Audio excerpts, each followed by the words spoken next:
कमज़ोरी का शिकार हो गया, होगा कि नहीं होगा, क्या होगा नहीं होगा देखा जाएगा, या फिर ये भी है कि चलो अब जो कुछ भी करें अल्लाह सब माफ़ कर देगा।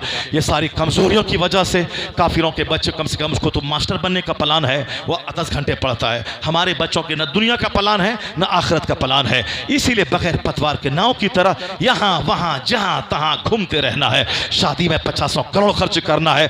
आजकल शर्मगाह आज़ाद हो गई। बच्चे हमारे जाते हैं सऊदी अरब, वहाँ से डेड बॉडी वापस आ रही है। बच्चे हमारे जाते हैं दिल्ली पंजाब, वहाँ किसी लड़की से मोहब्बत किया और लड़की के बाप ने उसे काट दिया, उसकी डेड बॉडी वापस आ रही है। माँ बाप बोला था बेटा ज़बान की सुरक्षा करना, शर्मगाह की सुरक्षा करना, वरना तो डेड बॉडी वापस आएगी। 1400 साल पहले मेरे पैगंबर ने क्या कहा, जो मुझे शर्मगाह की हिफाजत की जमानत दे दे और जो ज़बान की हिफाजत की जमानत दे दे, जन्नत के मालिक कहते हैं मैं उसको जन्नत की गारंटी देता हूं। तो शर्मगाह बहके काफिर की ये तो मुमकिन है, मगर एक मुसलमान की शर्मगाह कभी न बहके, न मुश्तजनी करे, न हैंड प्रैक्टिस करे, न साहब जानवरों से सोहबत करे, न तवाइफ के कोठे पे जाए, न किसी पड़ोस की बीवी जिसका पड़ोसी बाहर नौकरी कर रहा हो उस पड़ोसी की बीवी को आंख दिखाकर, उस पड़ोसी की बीवी को मिठाई की पोटली दिखाकर, उस पड़ोसी की बीवी को मोबाइल पे मुस्कुरा करके उसकी इज्जत को लूटना कमाल नहीं है।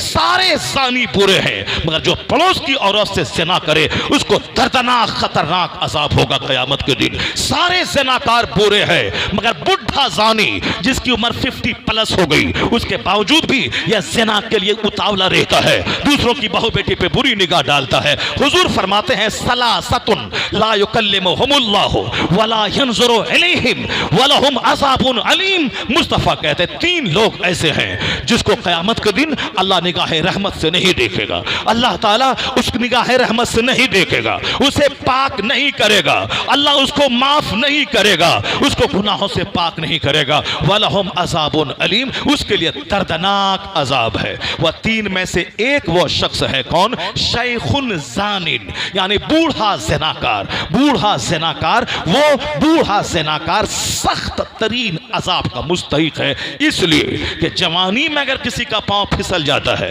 तो चलो उम्र का तकाजा था, ऐसा हो गया, कंट्रोल नहीं कर पाया शहवत पे, लेकिन 50 साल प्लस होने के बाद जिसकी ख्वाहिशात कमज़ोर हो जाती है, जो मौत की तरफ ज़्यादा बढ़ चुका होता है, अब से आगे उनके लिए बुढ़ापे के बाद कोई और स्टेज नहीं है। बचपन के बाद तो जवानी है, जवानी के बाद बुढ़ापा है, बुढ़ापे के बाद कोई चौथा स्टेज नहीं है, अब सिवाय मौत के कोई स्टेज नहीं है। अब जो मौत के मुंह में पहुंच गया हो उसके बावजूद इसकी शर्मगाह बहकी हुई है, इसकी ज़बान आज़ाद है, इसकी आंखें आवारा हैं, इसीलिए उस पर दर्दनाक अजाब होगा। सलासतुन ला युकल्लिमुहुमुल्लाह, अल्लाह ताला 3 लोगों से बात नहीं करेगा, वला युज़क्कीहिम, उसे गुनाहों से पाक नहीं करेगा, वला यंजुरु इलैहिम, निगाह रहमत से उसकी तरफ नहीं देखेगा, उसके लिए दर्दनाक अजाब है। एक है बादशाह जालिम, बादशाह कज़्ज़ाब, मलिकुन कज़्ज़ाब, झूठा बादशाह, जो बादशाह वादा कुछ करता हो और उसके खिलाफ काम करता हो।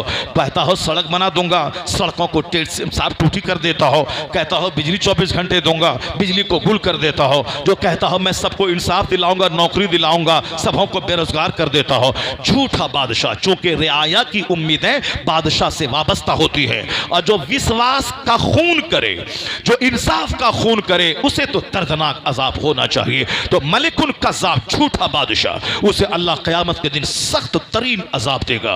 और दूसरा शख्स है वो शैखुन ज़ानिन, बूढ़ा ज़िनाकार, अल्लाह उसे खतरनाक अजाब देगा।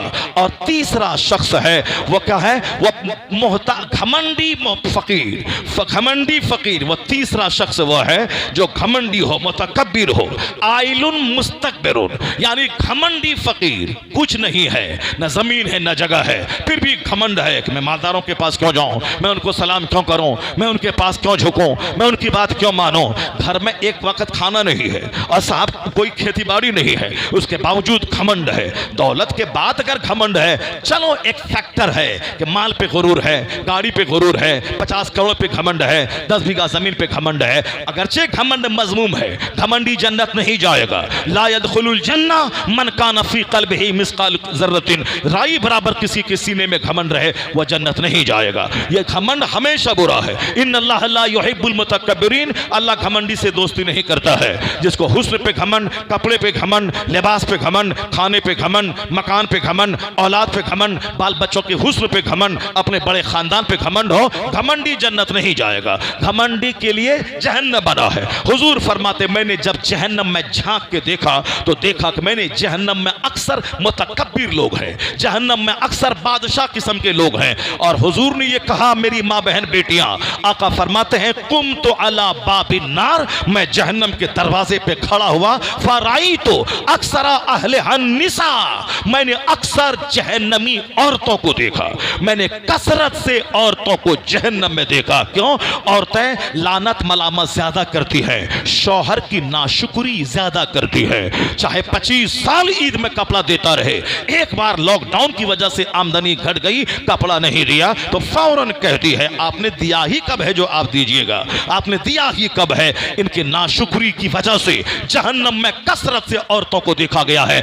जन्नत के मालिक मुस्तफा कहते हैं मैंने जहन्नम में झांक के देखा तो मैंने देखा अक्सर औरतें हैं। औरतें बेपर्दगी की वजह से, दूसरे मर्दों को मुस्कुरा के देखने की वजह से, बेपर्दा घूमने की वजह से, शौहर की नाफरमानी की वजह से और नमाज रोजे में सुस्ती की वजह से। आप कहते नहीं ये तो रोजा रखती है, ये रोजा क्या रखती है, ये उनको तो भूखे रहने की आदत है। या उठती है सुबह 5 बजे, नाश्ता करती है दिन के 12 बजे, दोपहर का खाना खाती है शाम के 6 बजे, रात का खाना खाती है रात के 12-1 बजे। इनको तो भूखे रहने की आदत है। भूख की वजह से गैस्ट्रिक की मरीजा हैं औरतें। मर्दों के मुकाबले में 80% औरतें गैस्ट्रिक की मरीजा है। सिर्फ औरत से लड़ाई हुई, मुंह फुला के बैठ गई, अब वह खाना छोड़ दिया, अब चाहे अंदर में लीवर का मामला चाहे चौपट हो जाए।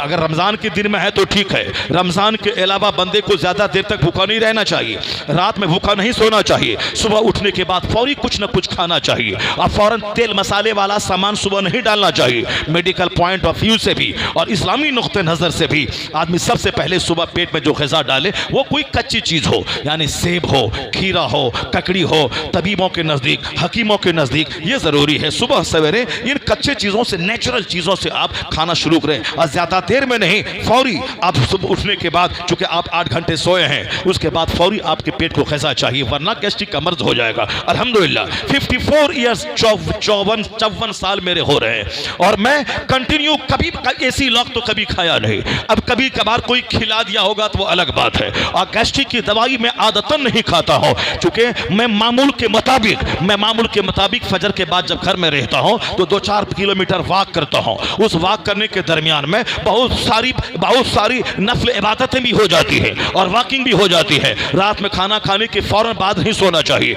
आदमी को कम से कम आधा घंटा वॉक करना चाहिए, बगैर दवाई के अपनी बीमारी का इलाज करना चाहिए। मिस्र का बादशाह पैगंबर आजम के पास कुछ तोहफा भेजा था और एक डॉक्टर का तोहफा भेजा था। हुजूर ने दूसरा तोहफा कबूल कर लिया और डॉक्टर को यह कह के वापस कर दिया कि हमारे यहाँ के लोग जब भूख लगती है तब खाते हैं, अभी भूख बाकी रहती है खाना छोड़ देते हैं, इसलिए मदीने के लोग बीमार नहीं पड़ते हैं, इसलिए हमें डॉक्टर की हाजत नहीं है।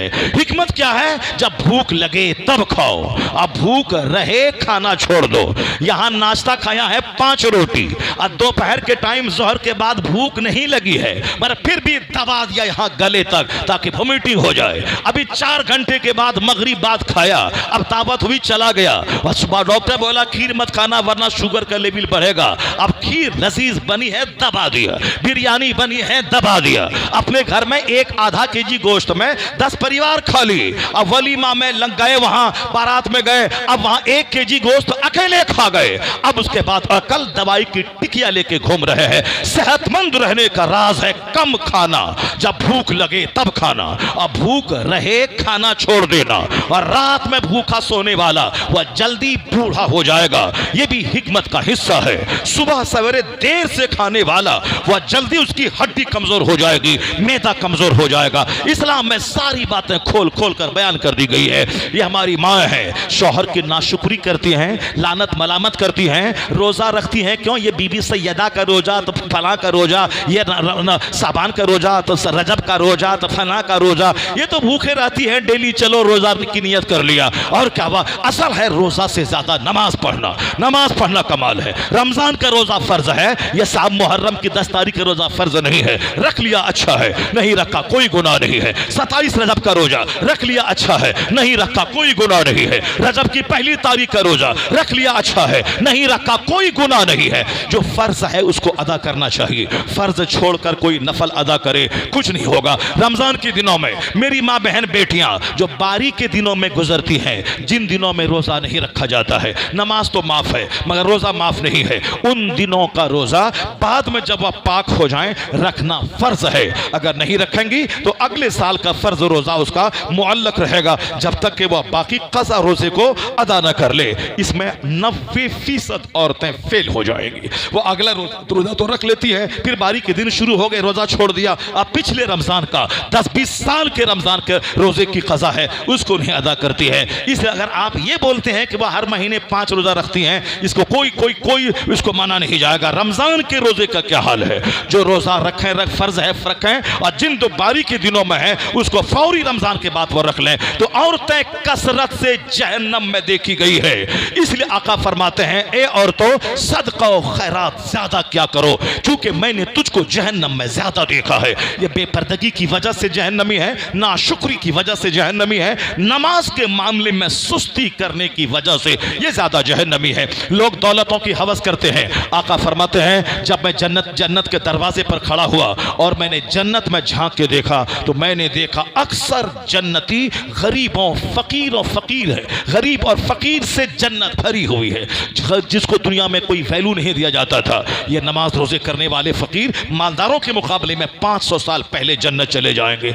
मालदारों से हिसाब होगा कि तुम पर ज़कात फर्ज हुई, तुमने निकाला या नहीं निकाला, तुम पर हज फर्ज हुआ 15 साल पहले, तुमने 15 साल लेट क्यों किया, तुमने सदका तो खैरात करने में सुस्ती क्यों की, तेरा भाई बीमार था, तेरे पास खरबों की दौलत थी, उसके इलाज कराने के लिए तुमने क्या पहल की। अमीरों को हिसाब के लिए रोक लिया जाएगा। जो अमीर जन्नत जाएंगे उसकी बात है, जो जहन्नमी है तो जहन्नमी है। जो जन्नत जाएंगे उनको हिसाब के लिए रोका जाएगा, क्योंकि गरीबों फकीरों पर न हज फर्ज है, न ज़कात फर्ज है, न सदक़े फित्र वाजिब है, न कुर्बानी वाजिब है, न गरीबों फकीरों के इलाज कराना जरूरी है। वो तो नमाज पढ़ा रोजा रखा जिसमें पैसा नहीं लगता है, इसमें ज्यादा टाइम नहीं लगता है, नमाज पढ़ा रोजा रखा, न ज़कात फर्ज है, न हज फर्ज है, न उस पर सदका तो खैरात फर्ज है, बल्कि वो नमाज रोजे के मामले में जवाब देने में वो छुट्टी पा गए। 500 साल पहले अमीरों के मुकाबले में फुकरा जन्नत चले जाएंगे। गरीबी अगर तकवा है तो फिर वही गरीबी बात से फख्र है, जन्नत जाने का सबसे बड़ा जरिया है। अगर मालदारी में तकवा है, मालदारी में अल्लाह का डर है, यहाँ निगाहों की हिफाजत है, शर्मगाहों की हिफाजत है, अपने सीने पर पत्थर रखकर इज्जत की हिफाजत की गई है, तो फिर ये मालदार हिसाब देंगे, देने के बाद जन्नत जाएंगे। दुनिया में भी खुश रहे, अच्छा खाते रहे, अच्छा पहनते रहे, करोड़ों के बंगले में रहे, चूंकि यहाँ बेतहाशा खर्च किया, सदकात के नाम पे, खैरात के नाम पे, नफल खैरात के नाम पे, फर्ज ज़कात अदा करने के नाम पे दौलतें दी थी अल्लाह ने। 2 लाख मस्जिद में, 2 लाख मदरसे में, 2 लाख मस्जिद में, 2 लाख उलमा को, 2 लाख का कम्बल गरीबों में बांटा, खूब बांटा। पूरे गांव वालों को इफ्तार करवाया, सदका तो खैरात किया, गरीबों की बेटियों की शादी में मदद की। तो अब ये जन्नत खरीद लिया। गरीब चाह करके भी मस्जिद में 1 लाख नहीं दे पाएगा, गरीब बेटी की शादी नहीं करवा पाएगा। तो जहां दौलत है, अगर हलाल की दौलत है, वहां तकवा है, अल्लाह का डर है, तो यहां भी वारे नयारे हैं, मरने के बाद ही मुस्तफ़ा की जन्नत में है। अगर जहां गरीबी है वहां तकवा है, परहेजगारी है, तो फिर मालदारों के मुकाबले में 500 साल पहले वो जन्नत जाएंगे, भले ही दुनिया में तकलीफ रही हो। लेकिन अगर गरीबी में इबादत नहीं है, यहां भी दाने दाने को तरसेंगे, यहां भी दाने दाने को तरसेंगे, यहां भी खाने का मजा नहीं मिलेगा, ना अच्छा घर, ना अच्छा खाना, ना अच्छा कपड़ा, ना इज्जत की निगाह से समाज में देखा जाना, यहां भी तड़पता रहेगा, मरने के बाद जहन्नम की आग में झुलसता रहेगा। जबकि तकवा अगर वहां है तो गरीबी नेमत है, मालदारी के मुकाबले में ज्यादा, चूंकि वहां इबादत ज्यादा है, हज है, ज़कात है, उस पर अदायगी में सुस्ती हुई, बस सीधे जहन्नम। तकवा हर हाल में बंदे के लिए जरूरी है। जन्नती मालदार बनने के लिए भी अल्लाह का डर जरूरी है, और जन्नती गरीब बनने के लिए भी अल्लाह का डर जरूरी है। तो मेरी माँ बहन बेटियां, इज्जत की हिफाजत करे, सब्र का पत्थर सीने पर रख ले। हमारे नौजवान, इस्लामी तारीख में हमारी रूहानी खुराक का सारा चैप्टर मौजूद है, नहीं पढ़ते हैं तो क्या हुआ। इसलिए कुछ बुजुर्गों ने कहा है, अगर तुम अपनी बीवी के साथ परदेश में रह सकते हो तो उनको लेके जाओ, वरना परदेश छोड़ दे। गांव घर की नमक रोटी खा, अपनी बहन बेटी की इज्जत की हिफाजत कर, वरना तू बाहर रहेगा। यहाँ गांव का ड्राइवर, यहाँ गांव का नौकर, यहाँ गांव का ट्यूशन पढ़ाने वाला ट्यूटर, वो सारी आबरू को जला के राख कर देगा। और फिर यहाँ से फोन होगा, पैसा तेरा, घर तेरा, था बीवी तेरी, और तेरे पैसे पे, तेरी इज्जतों पे गैरों का कब्जा होगा। और कहा जाएगा 5 साल के बाद आना, ताकि पैसा मोटा लेके आएगा, इस बार टाइल्स लगा लेंगे, ग्रेनाइट लगा लेंगे, बाथरूम बना लेंगे, फिर अगले बार जाना, दुकान कर लेंगे, आराम से खाना। तेरा सारा काम चल रहा है, तेरे बच्चे स्कूल जा रहे हैं, तेरे घर का सारा काम हो रहा है। आए दिन अखबारात में जो बातें पढ़ने को मिलती हैं, महानामा अशरफिया की जो रिपोर्ट है, उसको कहने के बाद सीना हिल जाता है। किस कदर आदतें बिगड़ गई। जाहिर सी बात है, गरम गजा है और गरम टेलीविजन है, वहां नंगे नंगे नाच है, ये बदन में आग लगी है, शौहर सऊदी अरब में है, फिर क्या होगा। सामने तो नौकर है, सामने तो ड्राइवर है, सामने तो गली का भिखारी है, सामने तो मजदूर खेत में मजदूरी करने वाला मजदूर है। ये जो कदम कदम पे केसेज आ रहे हैं, या सिर्फ शरीयत की अवहेलना की वजह से। अगर तेरे पास नहीं है पैसा कि बीवी को अपने पास रख सके, यहां तो जिहाद में जाने के लिए बीवी को साथ रखना है। इमाम हुसैन मैदान करबला गए हैं, वहां जिहाद में गए हैं, हक बचाने गए हैं, अपना गर्दन कटाने गए हैं, वहां भी आपकी 2 बीवी आपके साथ मौजूद है। सफर जिहाद में भी बीवी साथ रहे। 5 साल कमाने के लिए गए और यहाँ शादी के 10 दिन रह करके और चले गए, और यहाँ सारी इज्जत लूट गई, सब कुंबा लूट गया। और फिर उसके बाद भी अपने चंद पैसे की मोहब्बत में ये घर सजाने, घर बनाने और 2 ईंट जोड़ने में लगे हैं। अगर इतनी ताकत नहीं है कि तू अपनी बीवी को अपने साथ नहीं रख सकता है, तो फिर अपनी बीवी के साथ रह, मजदूरी कर, छोटा मोटा कारोबार कर, ठेला पे सेब लेके बैठ जा। तू बहुत बड़ा टिस्मार का नहीं है। या हलाल की कमाई का 1 रुपया हराम के करोड़ों से बेहतर है। हमारे बुजुर्गों ने सेब बेचा है, सब्जी बेची है, उन्होंने बाजार में बिजनेस किया है, और इबादत इतनी कि कांधे पे चादर बेचकर उन्होंने रोजी रोटी का इंतजाम किया है, और अपने जमाने के कुतुबुल अख्ताब और कुतुबुल इरशाद के फाइज पर, उनके मनसब पर फाइज हुए हैं। नहीं नहीं, हराम का रुपया चाहिए। सेब ठेला पर कौन बेचेगा? चाहे इज्जत लूटे, बीवी लूटे, जवान बेटी लूटे, मगर पैसा और माल चाहिए। एक बात तो ये है, या तो अपने पास रख या तुम इनके पास रह। अगर ये बात भी नहीं है तो एक तीसरी बात है। वह तीसरी बात यह है, अपनी बीवी के हाथ में रूटीन दे दे।